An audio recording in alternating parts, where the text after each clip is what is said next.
Hello, everyone. Today I'm joined by James Field and Amelia Dallas, and we're going to be talking a little bit about field service engineers, CNC machinists, and how that market kind of looks moving into 2026 and what it's going to be like from a recruitment perspective and the challenges that, companies in these sectors might start to face. So James, can you tell us a little bit about how you got into this market in the first place? I started with Kensington's in 2019. So my journey with the company started doing a lot of UK recruitment.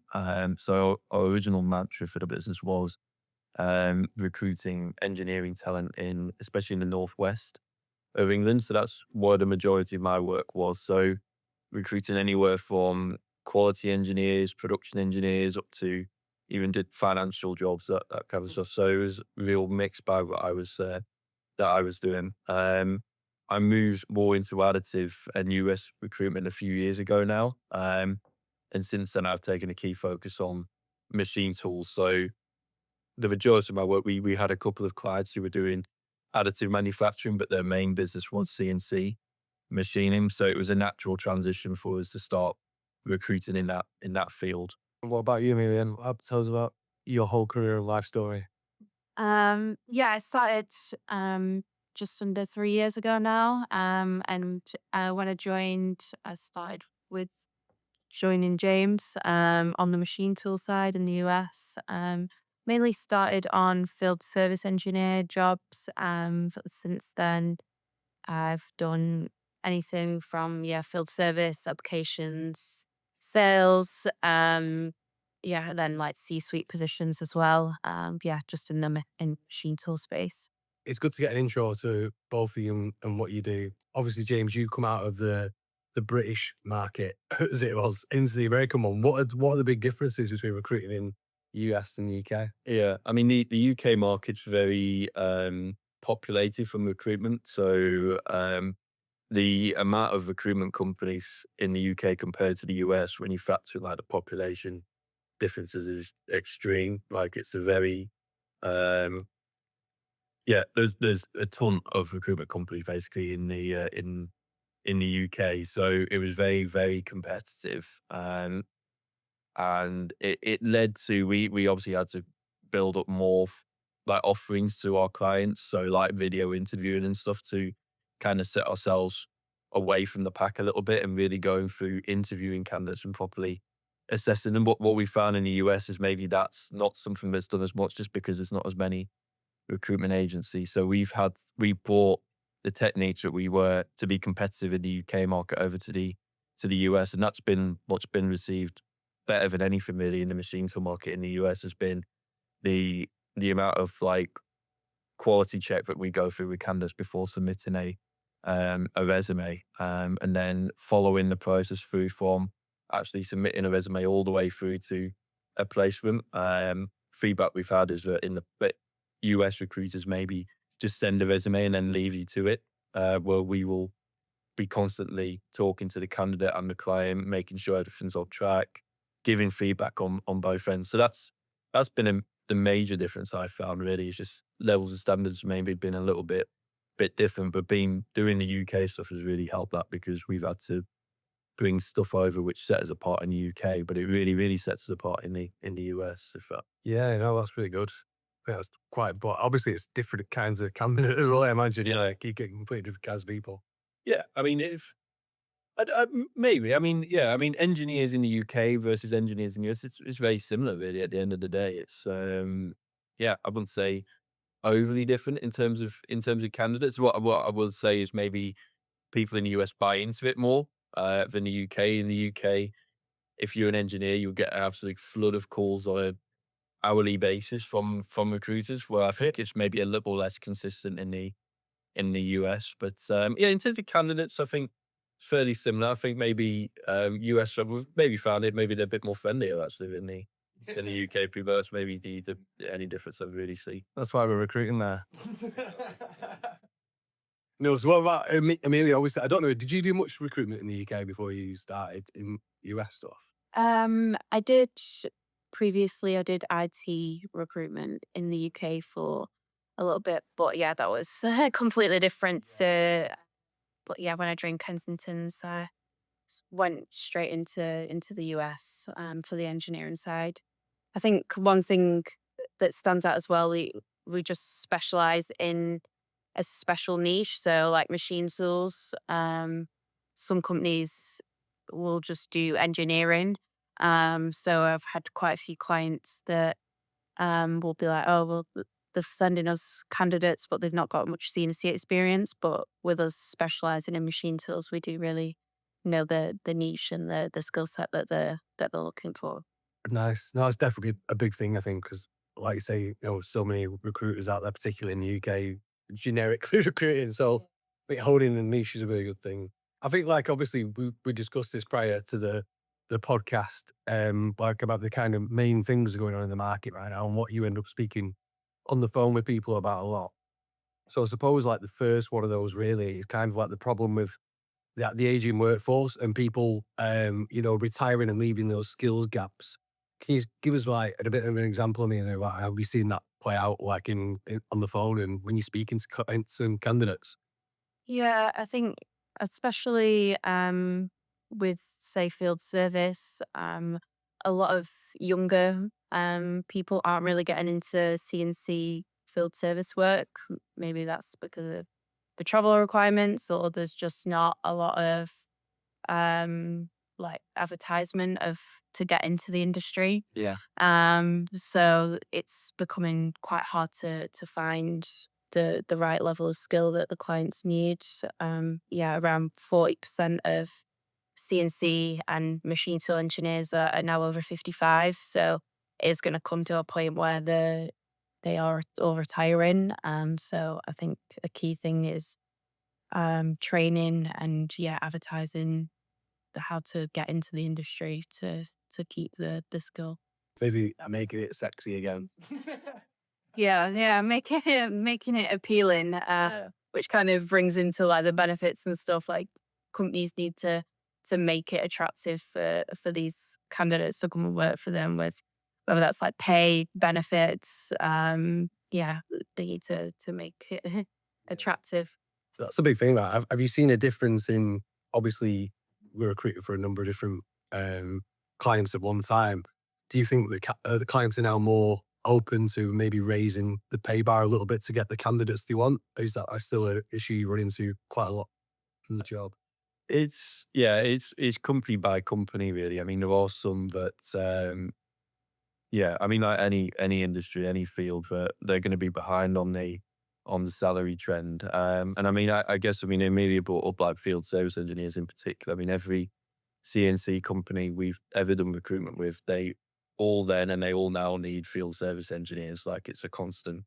So I think we have seen maybe that there is a bit of an undervalue for these people. And a lack of in some situations maybe a bit slow to come to the party in terms of seeing where the value is in them. I mean, at the end of the day, the field service engineers in particular, I mean, these are engineers going out and fixing machines and repair machines that you sold to customers. They're the face of your company on a daily basis. So investing in them people and making sure you get the best fitters out there is key, really.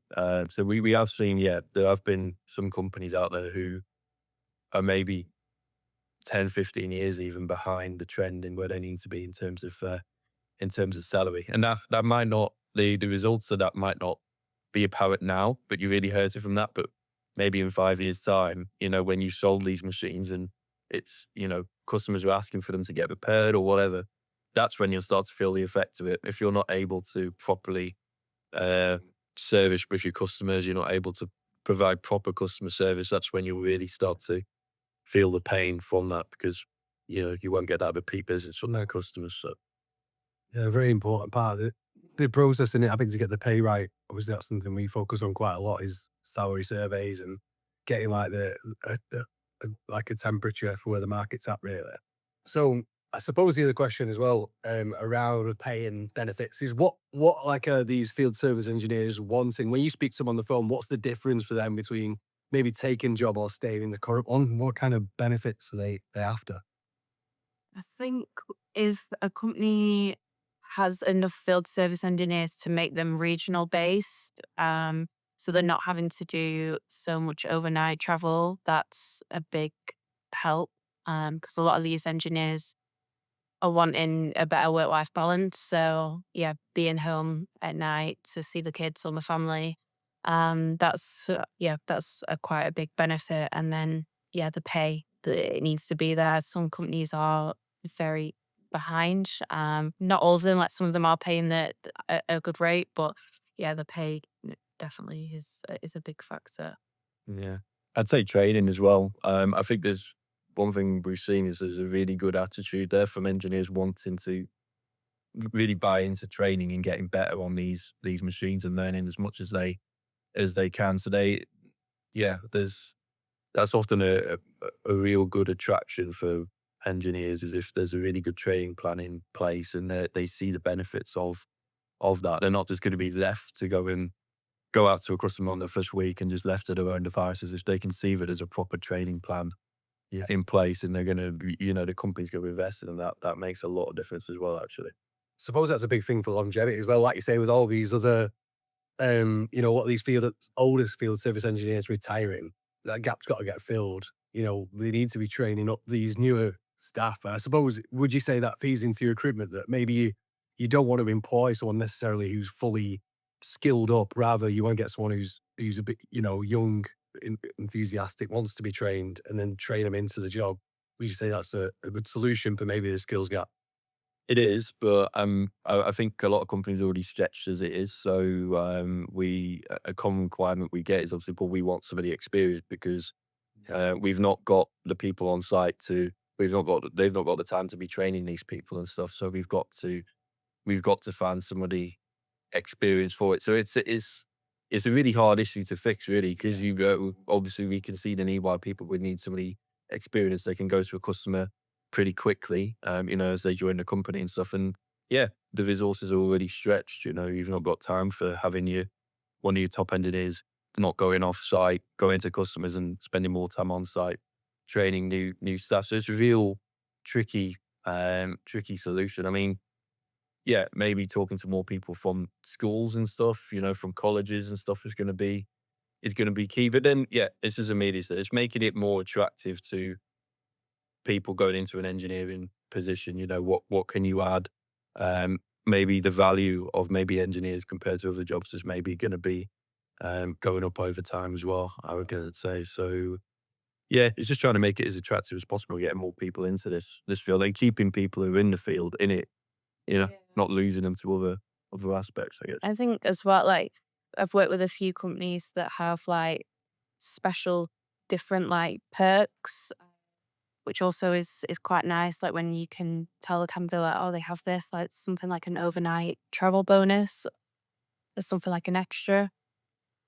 That's quite appealing to candidates because it's like, oh yeah, they're actually valuing what I'm doing. And yeah, it's just a bit more of an incentive to get on the road and do the job. Company credit cards as well, though, Yeah. thing, aren't they? Because there's a lot out there that will, um, and I get it. It's because they've probably been burned in the past, but they insist that the candidate would have to have their own credit card to pay for expenses. So like travel expenses and all of that kind of stuff. That's obviously a big undertaking for these people, in terms of they would have to get, they'd have to have an overdraft or however it works of a lot of money. Wait And for the reimbursement. it's a lot of risk, isn't it? Yeah. So that's a big difference if a company can fund up their own credit card and do that. That's a major perk, isn't it? I would say. Yeah. That kind of Company vehicle that you can use in your personal time. yeah, you're not putting your own mileage on it. Yeah, that's a good one. But yeah, there's loads of different ways that you can track people. But yeah, as James said, just making sure that they keep the good engineers that they've got, and if they do have the capacity, if they find people who have the right attitude that are willing to learn, um, yeah, get them in and train them, even if they have come from like a different discipline but have like the mechanical and electrical understanding, then yeah, try and build a team out that way. No, it's really good. It's really interesting, to be fair, I think, in terms of insight, because Yeah, it's a bit of a behind the scenes look at how things are working. I suppose it's changing the way that these businesses are recruiting as well. And do you think like the role, obviously we're recruiters, we're sat here talking about recruitment and without saying that we're trying to plug, do you think the role of a recruiter is now more important for these companies more than ever if they're going to get the right people in and at the right cost? Yeah, I mean, the cost of a bad hire is a lot more expensive than it is paying a recruiter, a well qualified recruiter who knows the market, knows what you're looking for, takes the time to properly assess candidates.